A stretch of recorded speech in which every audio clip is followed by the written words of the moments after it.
At the end of this video, we'll take a look at Mad Ramp's innovative pivoting ramp system, the safer, easier way to transport your ATVs and snowmobiles. Stick around.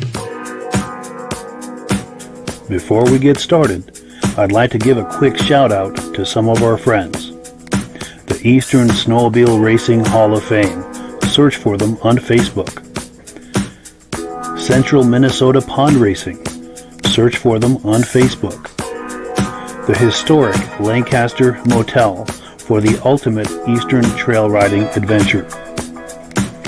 Crane's Snowmobile Museum at 172 Main Street in Lancaster, New Hampshire. The Vintage Snowmobile Club of America Quarterly Magazine. The Bridge Street Garage Racing Team, the house racing team of the Vintage Snowmobile Podcast. The New Hampshire Snowmobile Museum at Bear Brook State Park in Allenstown, New Hampshire. And lastly, if you decide to advertise with the Vintage Snowmobile Podcast, this could be your advertising message.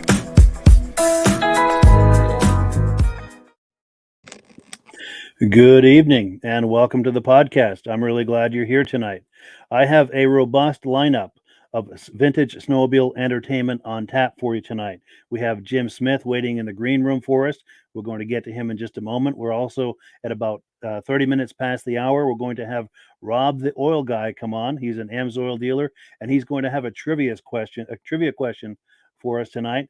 And there will be winners who will be winning Ems oil hats. So we have that to look forward to. Then item number 3, we have some announcements. And number 4, we're going to open things up for some open line show and tell. So if you have something vintage related that you would like to share with all of the viewers here, I'll have the ability to bring you on with your cell phone to be able to share that with us. And I'll get into some more details on how to do that later in the program. And then, of course, last but not least, we've got some footage that was shared with us by Dirk Siems from the Elk River, Minnesota Vintage Snowmobile Show. We'll be looking at that as well. So before we get into all of that, I want to just check the comments real quick. If you can see my face and hear my voice, I'm going to ask you to make a comment. Let me know where you're viewing this from and whether or not you are a first-time viewer or a regular viewer. Now, to our first-time viewers, I thank you so much for checking us out. I hope that you enjoy this, and I hope that you decide to join us here each and every week, every Thursday night at 9 p.m. Eastern Time. We simulcast this podcast to 8 different places, so wherever you're viewing this, please join us here every Thursday night at this time and join in the fun. Also, to our regular viewers who are here week after week after week after week, thank you so much. You guys are the ones that make this possible, and I just cannot thank you enough for that. Let's take a few comments here, and then we're going to bring Jim on. Let's see. We've got Roger Cormier, regular viewer from Winnipeg, Manitoba. Looking forward to tonight's show, and I appreciate that. Our dear friend Judy Rinaldi, an inductee into the Eastern Snowmobile Racing Hall of Fame, watching from Warner's, says, keep up the good work. And I thank you for that compliment, Judy. Our good friend John Spranger Jr., regular viewer, says, awesome job covering the vintage show in Lancaster this past Saturday. And thank you. I appreciate that compliment. And that was a wonderful show for anyone who was there, either in person or watching it virtually on Facebook and YouTube. Cliff Anderson from Afton, Minnesota is on tonight. He's a regular viewer. Also, Peter Chappell from Central New York. Thank you for being on. Brian Corbin enjoys the podcast and says hello from mid-Michigan. Alden Banks, regular viewer, loud and clear, he says. And I'm going to take one more, but I'll continue to pop the comments on the screen as we go. But I don't want to keep our guests waiting any longer. One more comment here. Our good friend Armand Buteau from Pittsburgh, New Hampshire is in the house tonight. Thank you, Armand, for coming on. Great to see you on here. Let's switch gears here. We're going to bring our guest on. I'd like to introduce you to Jim Smith. Jim is out west in Oregon, and he's been involved in racing and vintage snowmobiles for many, many years. How you doing tonight, Jim? Doing well. Good to see you. Well, good. Thank you so much for coming on. So I'm going to turn it on to you. We've got a slideshow that we prepared while we were chatting about this. I'm going to start showing some slides, but before we do, our mutual friend Josh Gilbert needs to be given some credit because he's the one who introduced us and made this all happen. So a good shout out to our mutual friend Josh Gilbert, and he's a regular viewer here too, and he's been a guest on the podcast as well. Thanks. Good luck racing this weekend too. Oh yes, yeah. Good luck, Josh, for sure. Yeah, for sure, absolutely. Well, yep, cool. He's right now. Good. Do you know anything about the race? Any details about any of that? Yeah, this is the second of 3 at the Priest Lake site that they race it. That's near Coolin, near Nordman, up out of the Spokane area, about an hour 20 minutes out of Spokane, north of there. And the folks are at the Priest Lake, Idaho, are doing a fantastic job. They race on an old airstrip that's owned by the Forest Service. It's in use today, but of course they don't do anything with it in the wintertime. So they've been permitted and allowed to create an oval track on one end, and then where they would normally be taxiing and parking all the planes, that's where they do the pits and the parking for all the spectators. It's a grand event. You may have seen some of the aerial shots of that race. I try to post as many as I can, also on the Western Beach page. Speaking of posting, I'm going to jump ahead a few slides. You are the creator and admin of the Western Vintage Snowmobile Racing Facebook group. Yes. And, I started that about, I think it's 7 years ago now. I've always been a collector of odds and ends and photographs from all the years of racing that I've been doing. And I thought, with this advent of Facebook, what a great way to share all the stuff that I've had. Since then, we've gotten over right near 4,000 members to the group, and they'll share their racing photos from around the West Coast. I wasn't at all the races way back, early 72s is when I started, but it was just something to get current model stuff. Now that vintage has been going strong for the last 5 or 8 years, at least out west here, I figured this was a good thing to have. For sure. And for anyone who is curious about that, there is a link in the description. And I'll kick things off here with the first slide so we can get started with this. Tell us what we're looking at here. Yeah, this was my first race back in 1972. I'm on the far left, next to those people that are standing there. I'm leaning back, looking really cool. Yeah, striking a pose on my 7399 Panther with a cooler.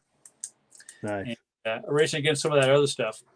Yeah, I was somebody. Nice. Is that experience what gave you the bug for all of this? It did. Yeah, this will be my 50th year at the racetrack. That's amazing. 1972. I thought I could do this. I didn't do very well in that race. It's just a lineup for a drag race. Sure. Back then, and then I started oval racing, and that got me hooked. So. No turning back after that. Yeah, that's an old one. I'd forgotten I sent that to you. For sure. Yeah, there's a Magnum I'm racing against. Holy moly. Yeah. That's kind of classified them back then. Sure. Well, let's Yeah. see. So here are some of the sleds that you've raced over the years. Do you want to comment on some of this, or? Yeah, the TNT, that was the first number 12. And that number 12 came about. My dad, when he was in the military, he was part of a stock car race team that he wrenched on, and the number of that car was number 12. And then we started racing snowmobiles. He Sure. said, we're putting a number 12 on it, and I've been number 12 ever since. Nice. And that's a few of the sleds through the years that I put the number 12 on. Good. And Yeah. then here's some more. Mostly Polaris over the years? Pretty much a Polaris guy, yeah. I think I bought my first snowmobile I bought in 76. Yeah. That was a Starfire 250. And I just like the Polaris ever since. And Is that the TX in the lower right there? no, that's one of the race sleds I built several years ago. I've since sold it. It's up there racing still. Is it that upper left? There it is. That's the upper left. Yeah. I did a little hood modification on it. Yes. Yeah. Opened it up a little. It did. Out of the box, I won the first couple of races with it. I beat the Mercs. And then once the Mercs got it dialed in, I never won a race with it again. Sure. Yeah, they were hard to beat then and now, those Mercs. Tough to beat. But out of the box, I got them. But after that, it was over. Nice. Yeah, that lower left, that was sorry. Go ahead. That's Eagle River 94. 94. Yeah. Nice. So, with the Independence. Oh, you crashed it? Yeah, I crashed it. Sure. So, now, how the as things started to evolve into the independent front suspensions and rear suspensions too, of course, how was that for you as a racer? Were you enjoying that, or was what was your take on the evolution of that? That was it was almost, I would say, out of grasp for me. I couldn't quite comprehend the whole thing. I was more of a rider than I was a mechanic, and so the geometry and all that IFS stuff really kind of baffled me. Wasn't quite sure how. I rode some and raced some. I never won with any, but they were so fast. Sure.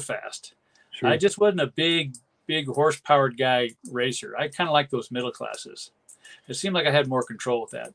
Yeah. Here I am racing F3 at the World Championship. What's that tell you? So Sure. Now, did that create that much more complexity trying to dial in a sled with all of these, with more levels of adjustment with the independent?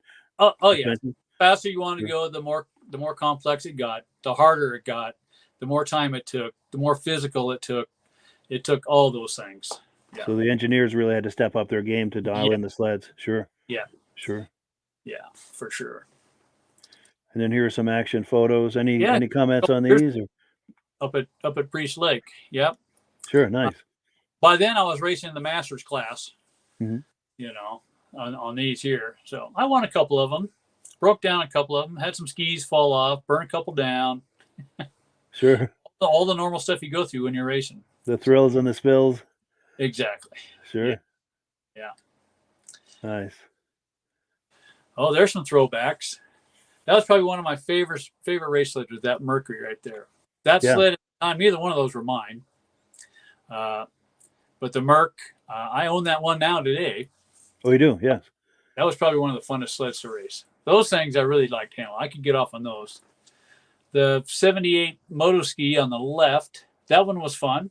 That was a real good friend of ours that kind of let everybody race it. Back then, I don't know why, for some reason, if you just needed a ride, you could ride somebody's sled. I did that a lot. I probably wore on some of them. So that's cool. Yeah, it seems. Then this is the graphic for the Facebook group we were talking about earlier. Yeah, and then before we go ahead, I'm sorry. There. Before we switch into the next topic of the VSCA events, did you have any more on what we've just been looking at, or? No, that's enough of my racing stuff. Everybody doesn't need to hear that. Most people know it that I'm racing with, but sure. It was about in I think it was 2007. the Western States Vintage Snowmobile Association formed. We were kind of what we wanted to be was, and I think it worked out for the most part, just an organization that helped bring all the 4 or 5 Western clubs we had at that time together. And then we were approached by Mike Mager at VSCA to host this new National Vintage Snowmobile Show. So we were at a local show in Salt Lake, and we sat down, had a meeting, and threw some numbers around, and we decided that, yeah, we could do this, host one of the events, because it went from Midwest to the East, out to the West, back to the Midwest, out to the East. Everybody knows this now. Yeah. So we did that. We chose Coeur d'Alene, Idaho to host our first attempt at it, and it went real well. Nice, Fairgrounds there. So quickly learned that the vintage snowmobile world in the West was not near as big as it is elsewhere. Sure. But we were on the bottom floor of helping getting it going. Good. And I would say we're past the heyday, but after the Coeur d'Alene show, then we did it again in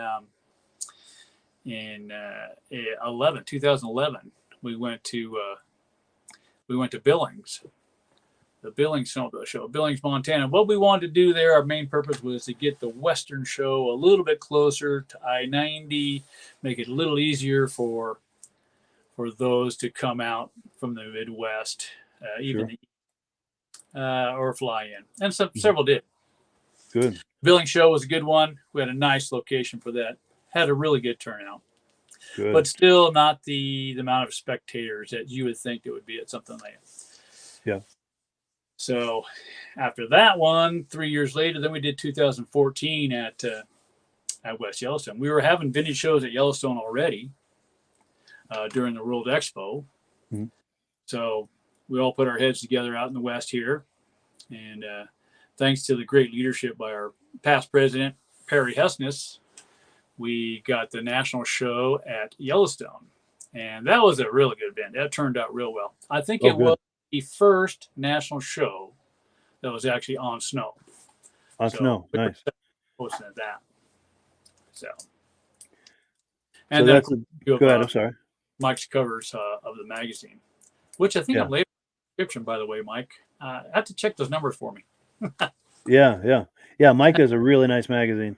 Yes, he does. In fact, I was on the phone with him this morning. He said he's putting together the next issue, so that it should be coming out very soon. Yeah. I think he dropped me a note the other day. He said, "Hey, he's looking for a story for the racing up in Priest Lake." So, good.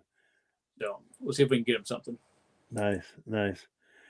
In fact, I'm going to do a shameless plug here for Mike real quick because he's a good mutual friend of ours. Yep. I've got a graphic here.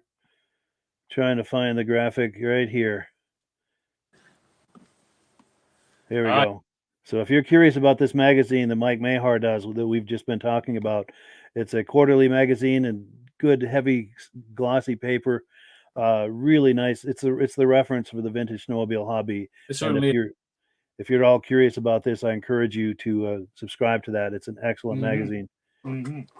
And but yeah, back on to what we were talking about. Now, I think these are some images from some of these VSCA shows that you were just talking about.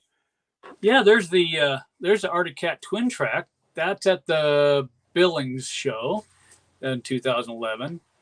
That's the below. That's the Jim Noble Thunderjet. Mm-hmm. One of our late great president of the Antique Snowmobile Club from Wyoming owned that sled. Tony Sirkovich. Yeah. And then there's Midnight Oil, the speed run sled Mercury from way back. That's at Yellowstone in 2014. Okay.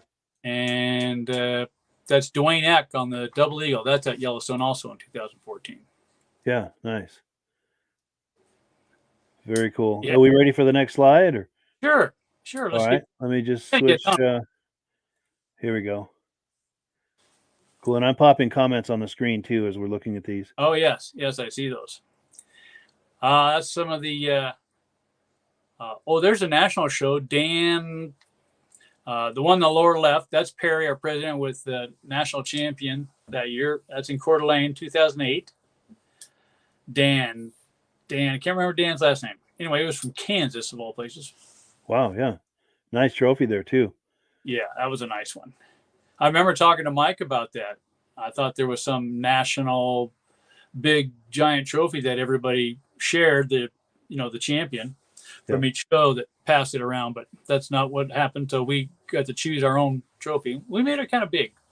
Yeah, nice. The upper right, that's a couple of the Arcan sled replicas. I think one of them was actually an original, built by one of our original president of the Pacific Northwest Vintage Snowmobile Club, Arthur Bonifant. He has since passed, but those were his creations. On the top left, that's the mongrel from the mongrel and the Ridgeway Special from the Snowball Express movie that everybody has seen, I'm sure. If not, yeah, I remember that from back in the day. You're not a vintage guy if you haven't seen that movie. It's true. Those were created by Dustin Sweden. Dustin's the current president of the Western States Vintage Snowmobile Association. So those get to come out every now and then, and they run and they have a good time with those. And it's nice to see that those sleds from that movie are still around and that those are in people's collections and people are enjoying them and people bring them to shows. Do you know anything about the sleds or who owns them or any of those details? Or yeah, Dustin Sweden owns them. He spent a lot of time talking with the original star of that movie, Dean Jones, back in the day. Excuse me. Sure. And Dean, of course, being an actor, wasn't a snowmobile builder, so he didn't know a whole lot about them, other than the fact that he did rode them both, whether or not they made the final cut or not. So he knew that much about them. Actually, what they were and how they were built, not a whole lot.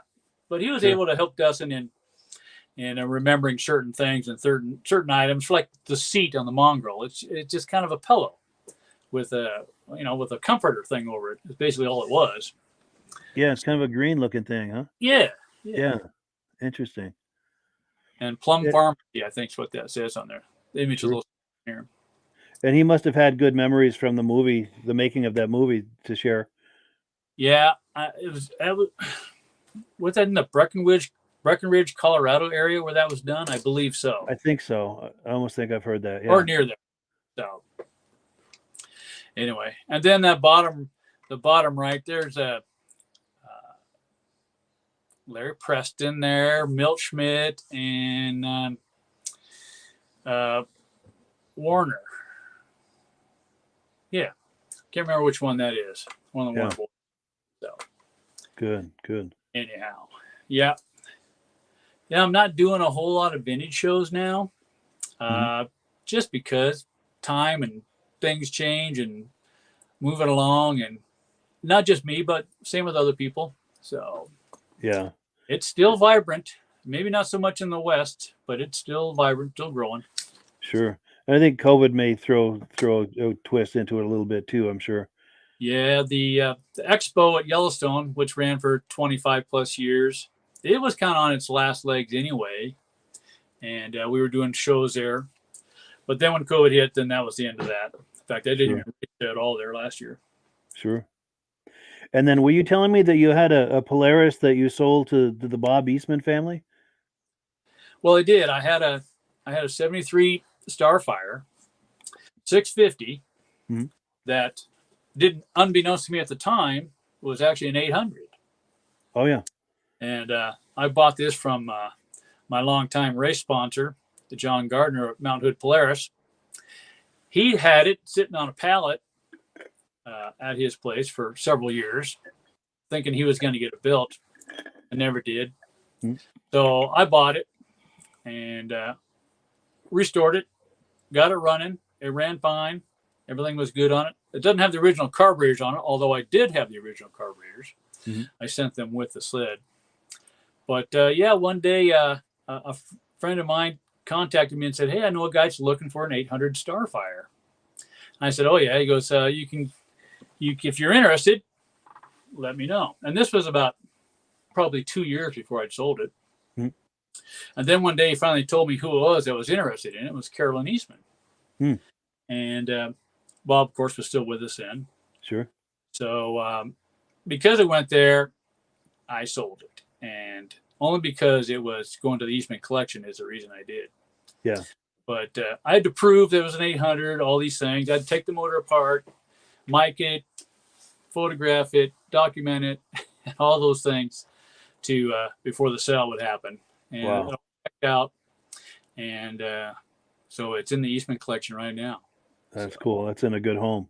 Yeah, that was I only got to run it. Well, I sent you a video on it. Maybe you can show that some other time at Yellowstone, running it around. Mm-hmm. And then, of course, I rode it here in the yard a little bit. Got to hot lap it a little bit at Yellowstone when we had a four-cornered track there, our first racetrack there. Yeah. But other than that, so I think they got all the dust off it even now. Yeah. Yeah. And then do I understand that this crate was designed to ship it to them? Is that what the crate was for? Yeah, when I delivered it via a place in Spokane, it was a crate company. And we put that in a big old crate and padded it up, built it around that, and that's the crate that it got shipped in. Wow. And it arrived safely and securely and everything? Yeah. Yes. So, gosh, that was that's probably been 6 years ago now, maybe 7. Sure. Is that Bob Eastman collection, is that available for people to go view? Is that open to the public, do you know? Well, you know what? I was just going to ask that question myself. I'm not sure where it's at. I think it's viewable, but it may be by appointment. Right. I'm sure Bob probably had some outbuildings or something that he had some of his collection in. Yeah. But maybe somebody a lot wiser than me could answer that question. Sure. Yeah, if anyone is viewing knows anything about that, whether or not the family is maintaining the collection or if it's been transferred to someone who's maintaining it, or if anyone viewing this knows anything about that, we'd love to hear it. That would be, I'd like to know for sure. I'd like to see it. For sure. In fact, I'd love to be in contact with the people that manage that collection see if they could maybe take some video that they could share with us that we could have on the podcast for all of us to enjoy. Right. And then I think you sent me some images also of some racing that's taking place today in the West. Oh yeah, these are just from a couple on the bottom are from just 2 weeks ago. Mm-hmm. Up at Priest Lake, or one's at Priest Lake. The Mercury's at Priest Lake, Idaho. The other one is from that's from Sumter, Oregon. That was last year actually at Sumter. Up top is a couple of images from Priest Lake in 2020. Yeah, nice ice oval track there. That the mod class and the Yamaha Exciter class seem to be the two big classes on either end of the spectrum there for some reason, which is kind of cool. Yeah. That's on the 69 Mercury. That's young Miss Sarah Storrow. Hi, Sarah. Nice. They're probably at the racetrack right now. The Storrows family, they're the main folks, Storrow Excavation, that prep the track up there and do all the hard work. Thanks to those guys for doing that hard work. The Storrows family? The Storrow family, yes. Storrow. Good, yeah. Ooro. Mm-hmm. Nice. Yeah. Good times there. And then I think you've got some sleds in your personal collection. Oh, yeah, that's my moto ski. I'm going to race that in 2 weeks up at Priest Lake. I That'll decided be fun. Put it on the track for kind of a photo op and see what happens. That'll be fun, yeah. That's my old F3. That's when it was had asphalt kit on it. I raced it on the asphalt a couple times like that. Best I ever got with that back in, 16 years ago was 117 on it. Wow. But now they're just running crazy speeds. Yeah. It's unbelievable how fast they're going. How did it feel at 117? Did it feel stable or was it kind of scary? It felt really stable, but man, when that thing comes off the line, you better have a hold of the bars. It whole shotted like nothing I'd ever been on before. Wow, I really got to hold on. One time I did some roping on a horse. I did some calf roping, and that horse comes out of the chute. You need to be hanging on. Nice. Yeah. Nice. And then on the left, that's what, an Indy? Yeah, that was a Pro 5 build sled. That was the one that Mike Sackett had. that my race sponsor, John Gardner, bought. I ended up buying it from another guy that he'd sold it to. And so it's still sitting here. It's not in asphalt trim anymore, though. I'm not doing asphalt anymore. Gotcha. So I'd like to put it back on the ice someday. Yeah. And am I getting ahead of myself with the slides, or do we need to go back to the other one? Or nope, we're doing fine. How are we looking on time? We're good? We're good. Yeah, we've got. We're anticipating Rob, but I don't see him in the waiting area yet. So we can go on for an extra few minutes here. And that's a 72 Starfire. That one was a special build for me because that was the guy that helped me put that together was Mike Hubenak. A lot of people know the name Ponytail Mike. A lot of Polaris guys bought chrome kits from him, but Mike did a ton of work on this sled with me, and I sure miss the guy. Yeah, that's that Merc from earlier when you saw me racing on that number 3. That's the Merc with a little different paint on it now. Gotcha. Okay, that's the one you told me that you still have. Yep, I got that one. So nice. And then another shot of that, another angle of that motoski, and then this is what, an RXL on the right? That's my RXL, yes, 78 RXL. That's a 340, just a super stock sled, but it's complete, runs, ready to go, and that's a trophy on the side there that was the Western States Vintage Sled of the Year in 2012. I won. So back then, all the clubs, we had 5 Western clubs, and of all the shows that each of the clubs would do, they'd have a winner of their show, their best of show. Well, then we took all the winners. This is one of the things Western States did. Took all the winners from all the shows, and there might be 30 sleds in it, 25 sleds in it. And then we put together a panel of representatives from all the clubs, and we would vote and choose the sled of the year for that year. So all the show winners, all into one pot, and chose a winner from that. Wow. And I think they're still doing that. The man that would be in charge of that is David Brummer. He's been kind of ramrodding the show. Now, Yellowstone last year, that didn't happen, but that doesn't mean that it's not going to continue. But they might have just took a year off. So gotcha. Yeah. Very cool. gonna haul up the motoski. Yeah. Now I got to say, both of these sleds, the aesthetics on both of these sleds are just really impressive. And in layman's terms, that means these are hot-looking sleds. These are some of the hottest-looking sleds ever made, I think. I've never oval raced an RXL. No. It's always one of my, just like many people, it's always one of their dream sleds to get. I was fortunate as heck to get it. There was a long list of folks that wanted it, and for some reason, I won that lottery, and restored it, and loved it ever since. It's going to be tough if I ever to get rid of it. I don't know if I will. Yeah, for sure. I wouldn't be in a hurry to if it were me. No, I'm certainly not there. Yeah, so, for sure. But it hasn't been a show for 5-6 years now, so okay, you get the dust off it. Well, good. Well, cool. So we were expecting Rob to come on, Rob the oil guy, to come on with some trivia questions. We don't have him on as yet. So what I think I'm going to do is switch gears and go into some announcements. And if you want to stay with us, Jim, we'll come out on the other side, and we're going to open things up for open line, where people can come on with their cell phone to do some show and tell. So if the viewers, anyone viewing this, if you've got some sleds nearby, vintage sleds or anything vintage related that you'd like to share with us for some show and tell with your cell phone, we'd love to have you on. In fact, in a moment, I'm going to post a link in the description that you can click on to do that very thing. But here are the guidelines. Here are the guidelines if you're thinking about coming on for some show and tell. Number one, it must be vintage related. We ask you to hold your camera horizontal for a wide shot. Keep it clean. No nudity, profanity, politics, religion, etc. It's okay to sell something, but it has to be vintage related. And number 5, of course, keep it positive. No bashing of people, businesses, etc. Now, I'm going to post the link in the description, but we do have Rob waiting for us in the waiting area. But I'll still ask you, Jim, if you'd like to hang out with us. Certainly. While we're doing the trivia questions with Rob. And right now, I'm just posting the link for people to join us. So if you'd like to join us for some show and tell after we're finished with Rob, please come on and do that and just observe the guidelines that we were just talking about. So let's bring Rob on. How you doing tonight, Rob? Hi, Rob. Hi there. Hey, I love your snowmobiles. That's a nice collection. Yeah. Yeah. Sure. Yeah, vintage shows out here are getting bigger. Are they?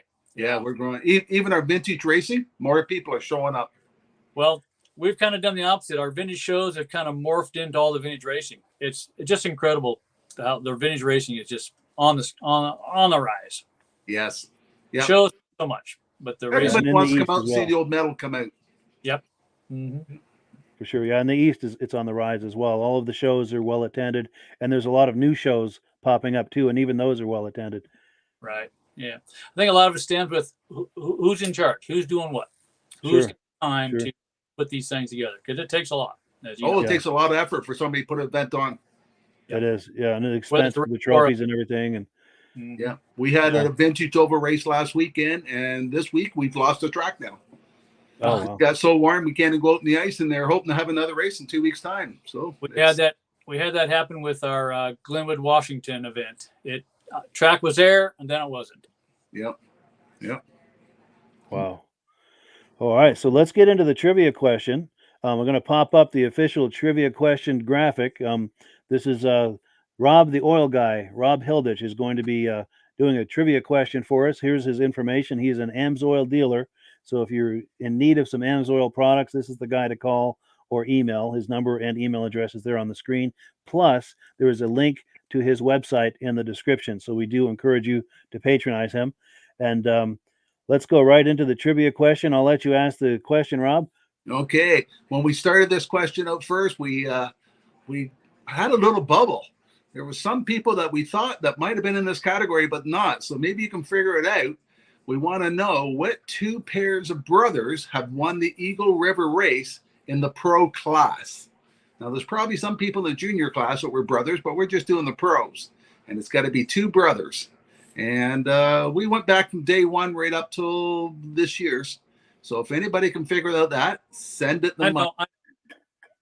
And we're going to put up a couple of prizes for the First, one of the prizes, we're going to send them. Oh, let me change screens here so we can put that full screen. There we go. There's one prize. We're going to mail one of the people a hat. And since it's still winter, the other person is going to get the AMSOIL toque. Nice. Nice. And if anybody wants any decals, just send a message. We'll send you decals free. Nice. Anyway. So anyone who knows the answer, we're going to ask you to leave the comments in the comment area, and we're going to go through after the end of the podcast and take all of the winners, and we're going to pick the top two out of the hat, so to speak. And those are the two people who are going to win the hats. And we'll ship the prize right to you. Absolutely. Wonderful. And then I'm going to pop your graphic up again. Let me just scroll over to it. So if you are in need of AMSOIL products, this is the guy to call or email. And you can also visit his website. There's a link in the description.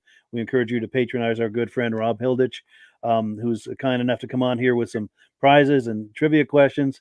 And we really appreciate that, Rob. Okay. Good luck in answering those questions. All right. Well, thank you so much for coming on, Rob. Keep up the good job, Mike. We enjoy your show. Well, thank you so much. Thanks for coming on. Bye-bye. Yep. Cool deal. Well, that was a lot of fun. Very cool. So I'm looking forward to seeing what kind of answers we get on there. Got anything yet? Yes, we do. I'm not going to give it away just yet, but these are some of the comments. I think I know where he's going with that. It's a typo, but I know where he's going with that. Yeah. And cool deal. Yeah. So I'm not going to comment on that just yet. We want to let the comments come in, and the winners will be. Here's nice, cool deal. So the winners. This could be onto something here. Yeah, we're hoping to do this every week. I think this could be a lot of fun. And it's great for people to be able to get prizes watching this podcast. Well, cool. So I have to do a few quick announcements, and then we're going to open things up for the live show and tell. So I just have to get in the right spot here to pop these announcements on the screen. Here is the first one. This is the race schedule for the Central Minnesota Pond Racing Race Series. We're about halfway through it.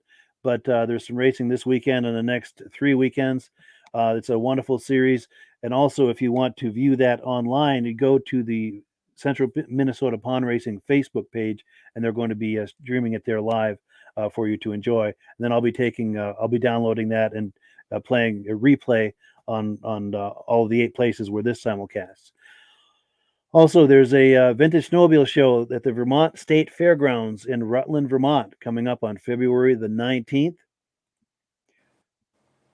The next induction ceremony for the Eastern Snowmobile Racing Hall of Fame is Saturday, September the 10th, 1 p.m., Lancaster, New Hampshire at Crane's Snowmobile Museum. We hope you decide to join us for that. It gets bigger and better every single year. Also, I want to thank all of the people who have been ordering shirts, hoodies, mugs, magnets, stickers, posters with these logos. If you like these logos from yesteryear, if you enjoy these, click the link in the description and you can check out a whole selection of them, and you can have them have yourself made a t-shirt, a hoodie, a mug, a sticker, etc. And the prices are very reasonable. And I thank the people who have been ordering that. It really means a lot, and it helps to keep this program going, this podcast going, because there are expenses related to this, and it really helps to offset those expenses. Likewise with the DVD set. If you enjoyed last season as much as I did with all of the interviews that we did, bringing people on live, every single one of those interviews are available on a 2 DVD set. And if you buy the 2 DVD set within the next week or so, I'll include a 3rd bonus disc in there as a way of saying thank you for ordering. And I thank everyone who's been ordering the DVDs as well. It really helps to offset the expenses of this podcast. Also, March 12th, the Great Northwoods Vintage Snowmobile Ride in Pittsburgh, New Hampshire. This is a wonderful ride. They did their first one last year. They had hundreds of sleds, and they're expecting even more this year. It's a wonderful experience. And that's not the graphic I wanted. Also, I wanted to give a shout out to our good friend, Dwayne Newman. Now, Dwayne Newman does the Vintage Polaris TXL Facebook group, and he's been having some difficulties with that, so he's created a new group, and there's a link to it in the description. I hope you'll decide to check it out.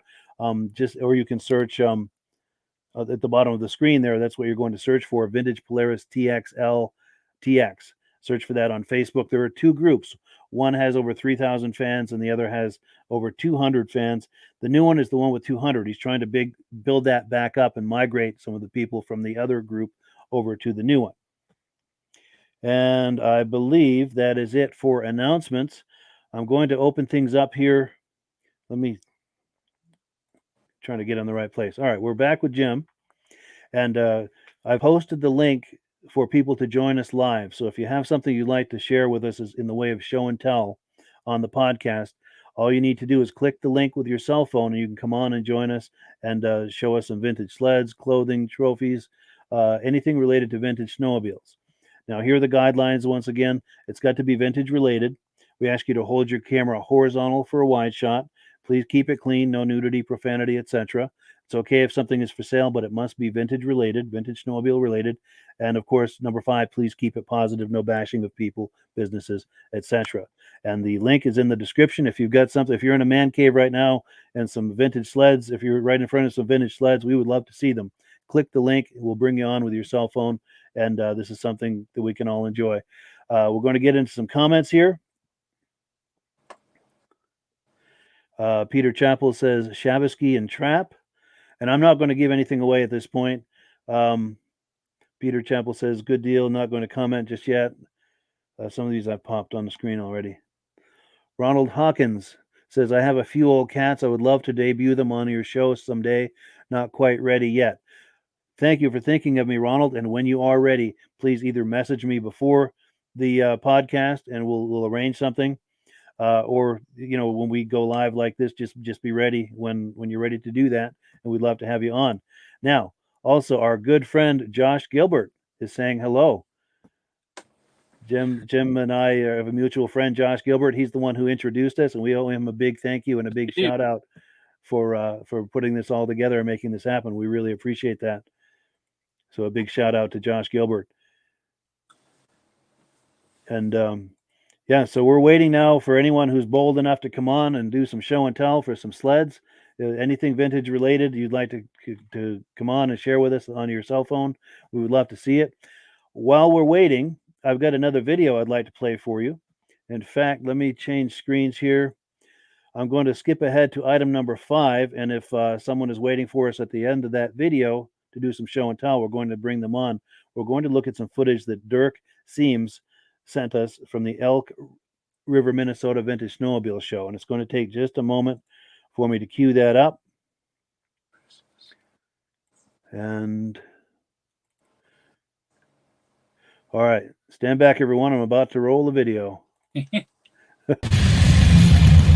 Well, good morning from Elk River, Minnesota.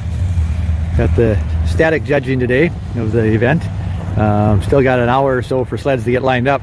So some of the classes are kind of sparse yet, but thought I'd take a quick walk through here before there gets to be so many people. It's hard to see the sleds, but there'll be at least twice as many sleds here yet. They kind of usually come thick and fast towards the end.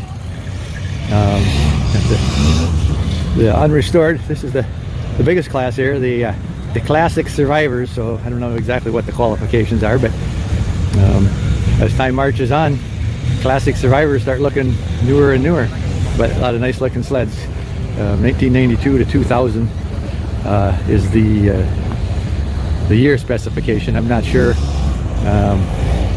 what else, if they can be touched up, repainted. I'm not sure. I think that they're pretty, I think when it's the survivors, I don't think you can do too much to them other than polish them. I guess I've never seen a headlight like that on an EXT before. Almost looks a little customish, or the windshield or something. So maybe they do allow some modifications, or that was an odd thing that I've just never seen before. That's possible too. Got Indy lineup here. 3 650s in a row. And we're getting back here to vintage unrestored. Skidoo and a moto ski in here, back when they were similar. And I got another big class coming up here.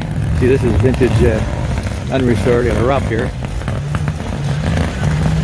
Vintage 1973, 1975 unrestored.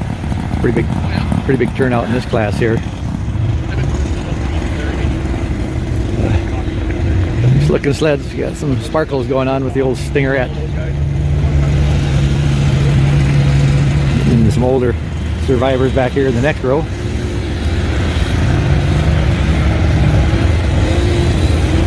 So it says unrestored 70 to 72. Haven't seen anything super unique there. Here's restored 70 to 72. Go ahead.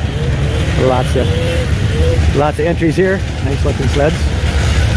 You can see a lot of shininess over here in the restored lineup, that's for sure. A lot of background noise out, things moving around. Over here in 67 to 69 unrestored. Caribou, that's something I have seen before, but you don't see too often. I thought they took a Skidoo and put a blue hood on it, but I was listening to a guy in the swap meet, and he's no, not the case. He thinks they just had seen a Skidoo and started to make something that looked like a Skidoo, but didn't really have any common parts or interest as far as that guy goes. Now we're in the 376 front and rear engine restored. And I'm not sure if they need to drive them to show them. I'd say at least 90% of them have driven into place, but they have been pulling a few with skids to get them into place. And most of these old rear engine ones, they drove them into place, so that's pretty neat to see. But there comes another Caribou. All I had to say was a rare sighting. Here comes another one. I gotta stop putting my glove on here. Let's see if I can do that without dropping the camera. Maybe I'll just pause for a minute. That's a good idea. Almost worked to get my mitten on in the pause position, but then I couldn't restart the video, so I have to fight my mitten on with my teeth there. Okay, Snow Jet.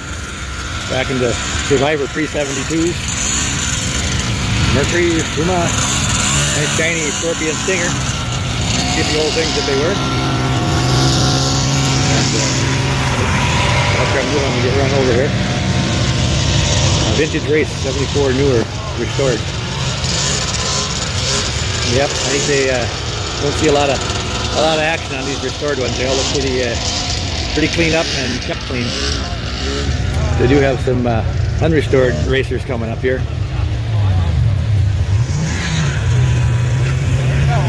374 unrestored racers. Skedaddler over here, there was some information. I think there was only made like 34 or 35 of them, and this is one of 8 that he's aware of that's still in existence. Kind of a funky looking old thing. It's right up in the running for the loudest sled competition too. Not much muffling going on there. There's some more restored vintage race. Good. Cross country racer restored. Only a couple so far in this category. Like I say, they'll be coming in.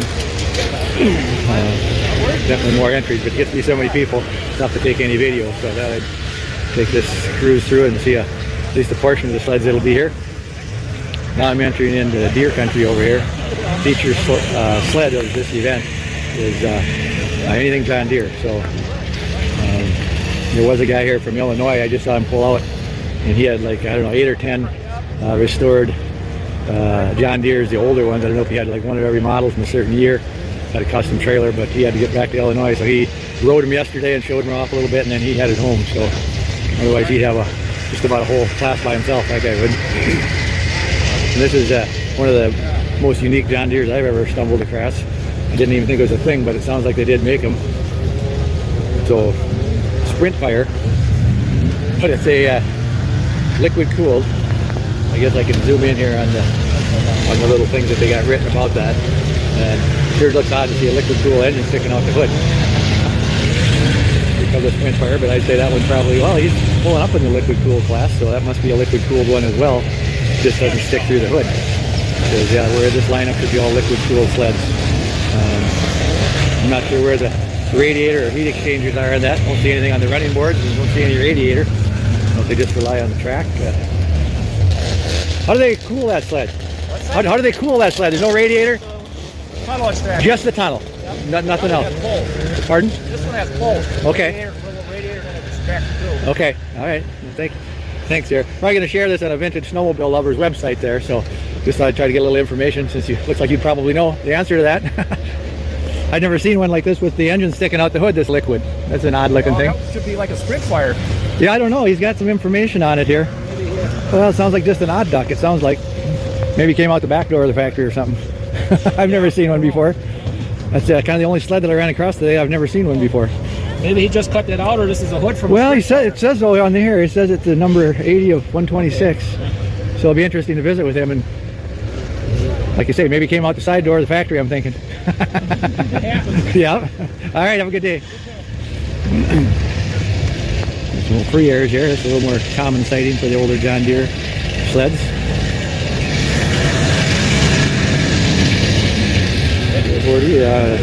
Unrestored 76 to 78. I'm sure a lot of these John Deere guys, they're all sitting over in the trailer telling John Deere stories. I'm sure this will get filled in a lot in the next hour or so. I might take a quick cruise through here again. Well, that's definitely a long enough video for now, and I'm going to jump out here and let my fingers warm back up. So again, I'm at Elk River, Minnesota, and not too bad a day today. Could be a little bit warmer, a little bit sunnier, but it's tolerable. So we'll maybe get a wide angle shot from up in the hill a little bit when we get more sleds in here.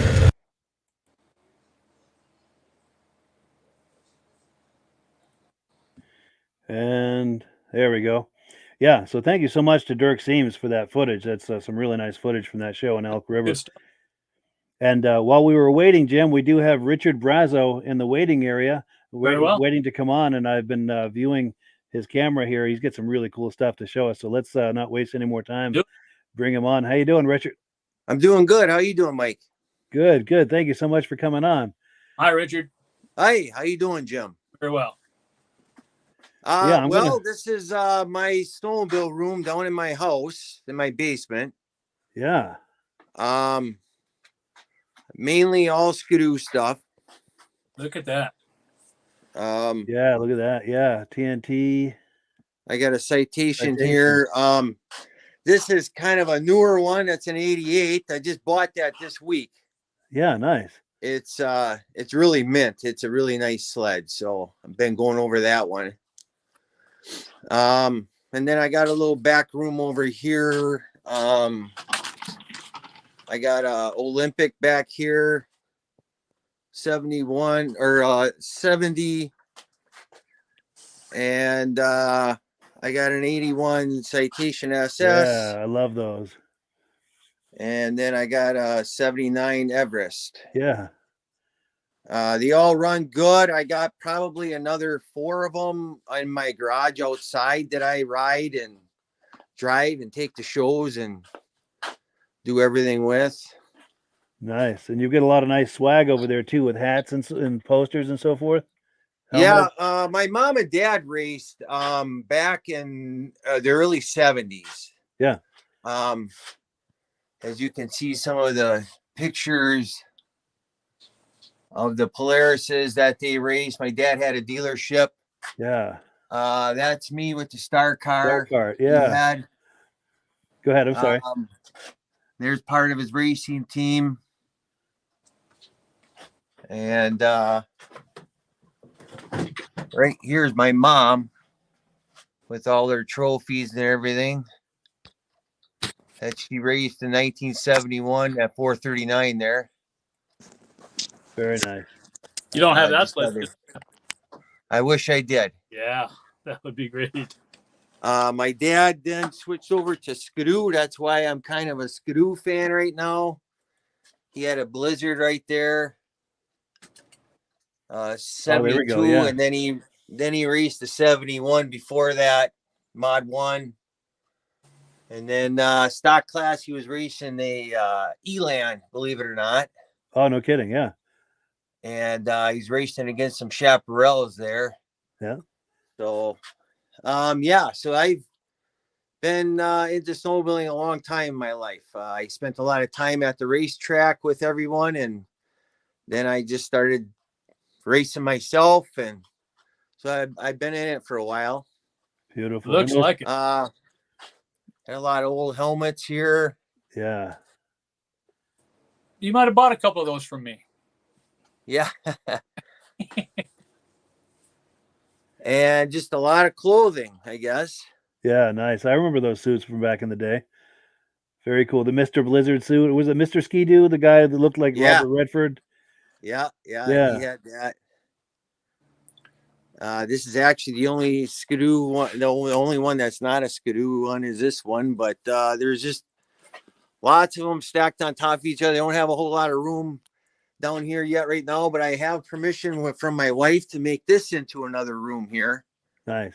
Which is my storage room, but we're going to find some other place for the other stuff. So there you go. Very cool. Very cool.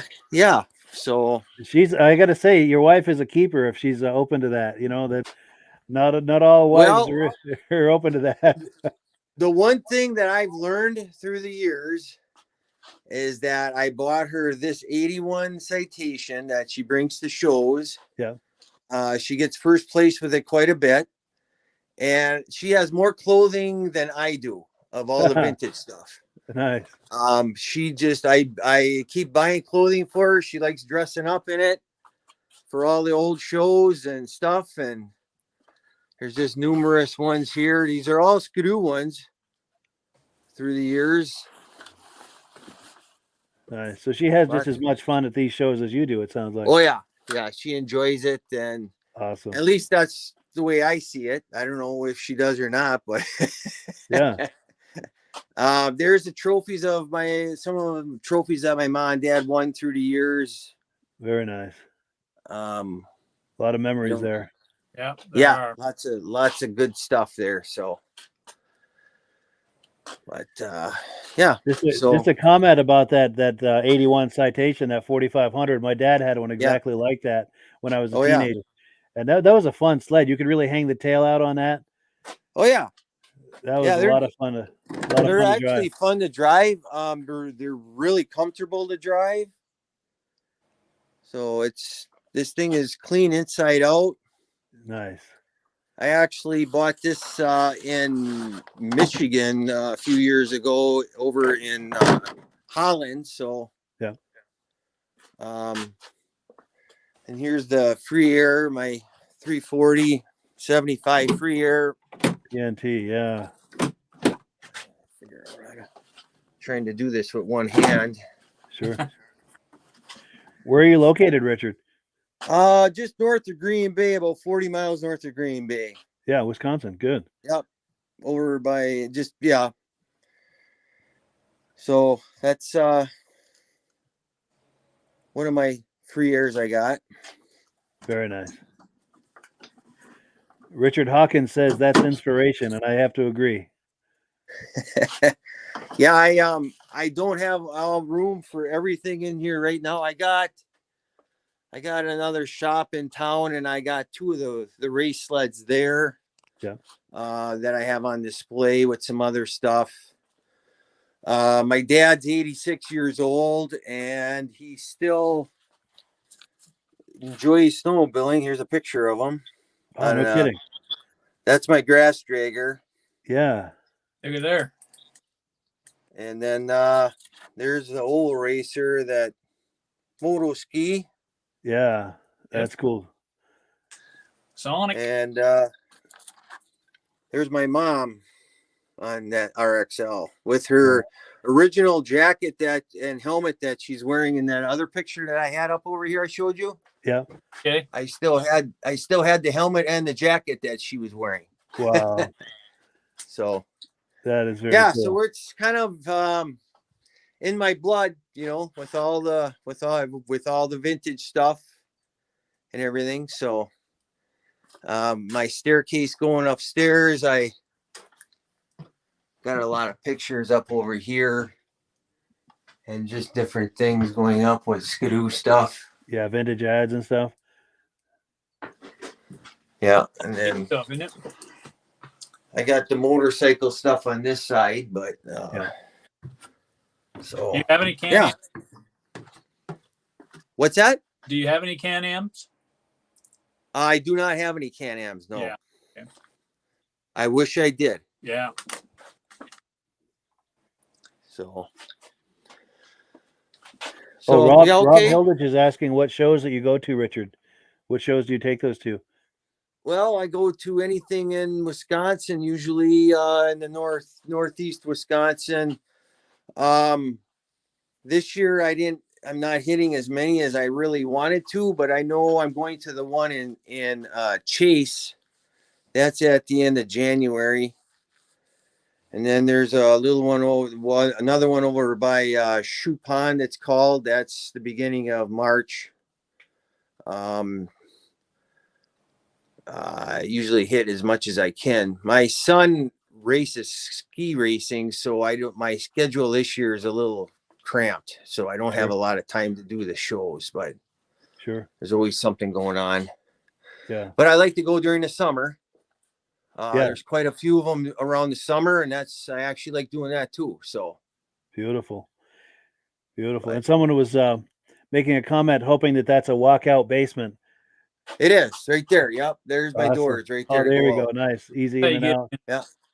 It's funny they got say the that double- because it's funny they say that because back in the day we had some neighbors who had a bulkhead to go in and out of their basement, and I used to go over there as well as some other friends, and we used to take a citation in and out of there up and down that bulkhead every spring and fall. It was the first year of the citation, the 78.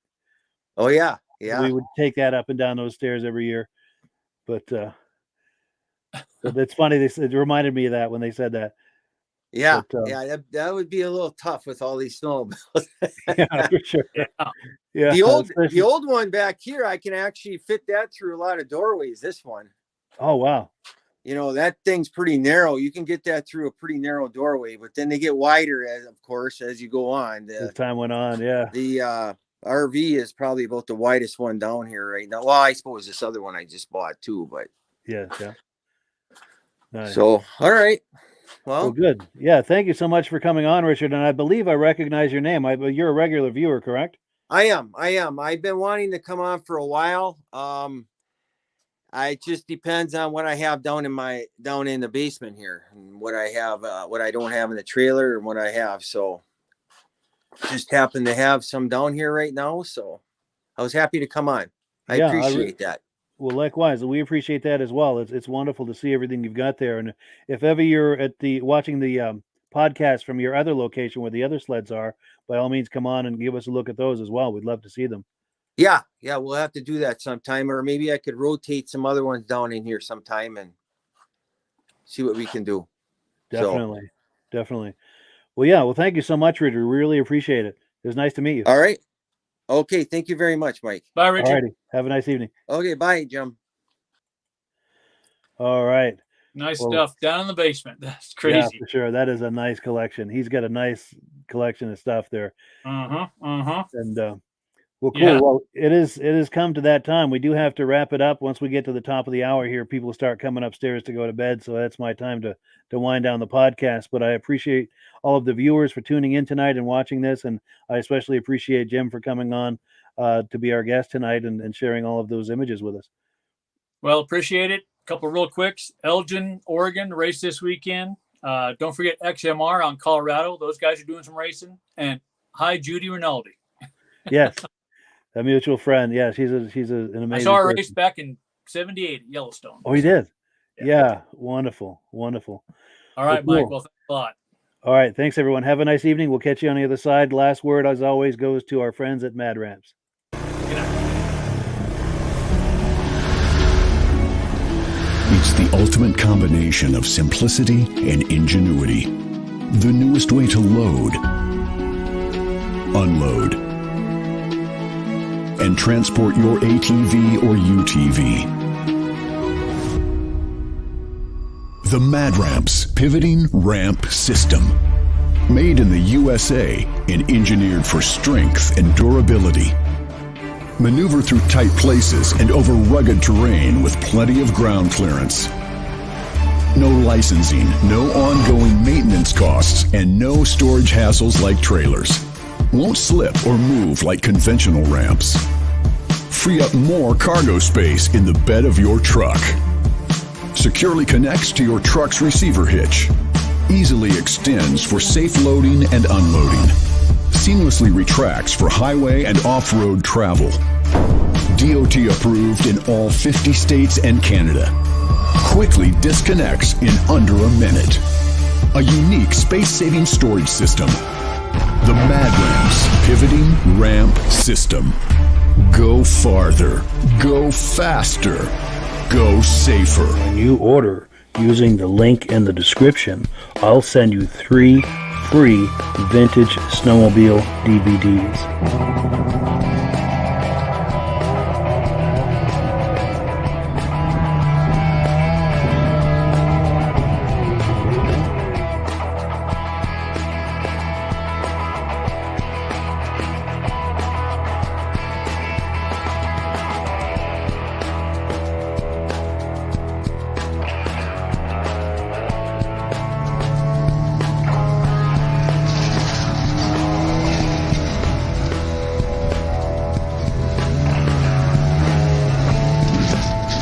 When you order using the link in the description, I'll send you 3 free Vintage Snowmobile DVDs.